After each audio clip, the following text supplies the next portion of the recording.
Let us now do another small increment to our plan. Let us add an expense. Once again, before you can see an expense in this list, you need to go to options and characterize the expense. You can learn how to characterize an expense by looking at one of our other videos. So let us say we have an expense for travel, and we are going to do traveling from the years 2012 to the year 2022. Let us click add, and now if we look under our demo plan, we see an expense for travel between the years 2012 to 2022. We can now go ahead and simulate this plan. So we go to the simulate menu, we select the demo plan and click on simulate.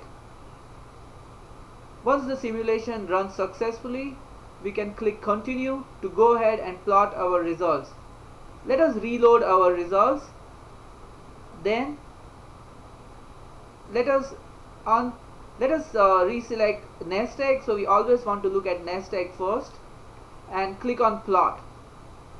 And now we see that our nest egg increase is slowed down for certain years. This is the period in which we will be using money to travel, and once we stop traveling, it starts rising fast again. Let us also see our expense. So we go under expenses, travel, and click on plot, and we can see that from the year 2012 to the year 2022 we had a travel expense which was increasing at the rate we specified in our characterization. We want to look at one more thing which is always very important, and that is how much money you have in your primary checking account. So if we plot the primary checking account, and let me make sure I've turned off the incomes and expenses. So let's turn this off so we only plot the primary checking account.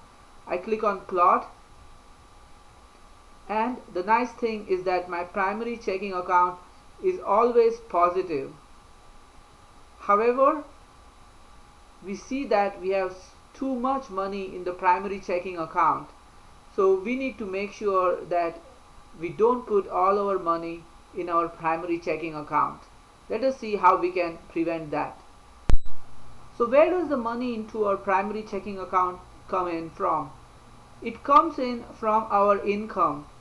Our social security income goes directly into our checking account, and we never use it except when we travel. So let us plot our social security account, and we see that we constantly receive a social security account amount of money, and it all goes into the checking account, and that is the reason why the money is accumulating in the primary checking account. Let us go to our plan and fix this problem. So let us buy into a mutual fund with the money we get from our social security. So let us make a transaction of type buy. Let us buy into a mutual fund, which is the Vanguard Retirement Fund.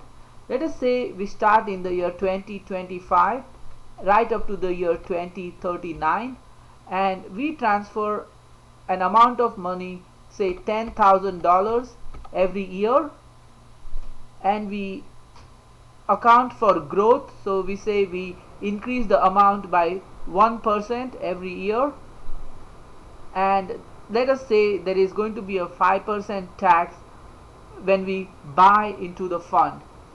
And let us click on add, and we see now that under our buy we have a Vanguard Retirement Fund which we will be buying into from 2025 to 2035. We start with an amount of $10,000 and we increment it by 1% every year, and this is the tax when you sell shares from that fund. So it is not when you buy it, but when you sell it. Once you do that, let us go ahead and also see what happens next by running a simulation. So we go back to our simulator menu, we select our demo plan and we click simulate.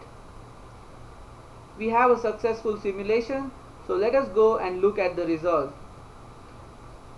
let us reload our results.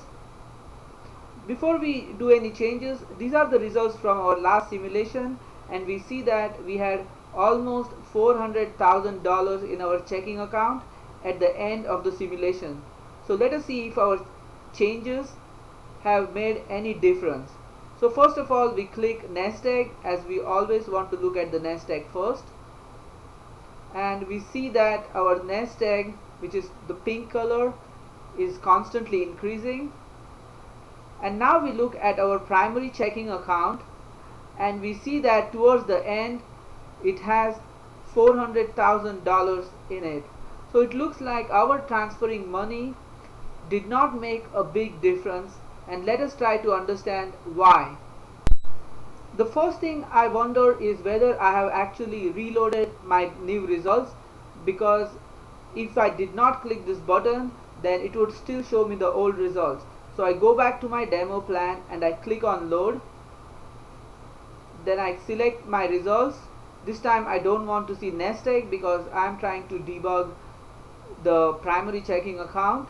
Also, I don't want to see my social security, that is marked out. So the only thing I want to look at is my primary checking account, and I click on plot. And I look at my number, and it has actually come down to $200,000. So it's clear that we had forgotten to click on load after we ran the simulation.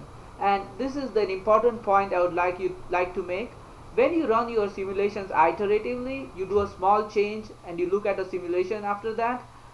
Very often we forget to click on the load button. So always double check to make sure that you always click on the load button before you plot results. Let us also try and plot the amount of money we have in our Vanguard retirement fund, because that is the fund we bought into. So I'm going to go ahead and click on plot,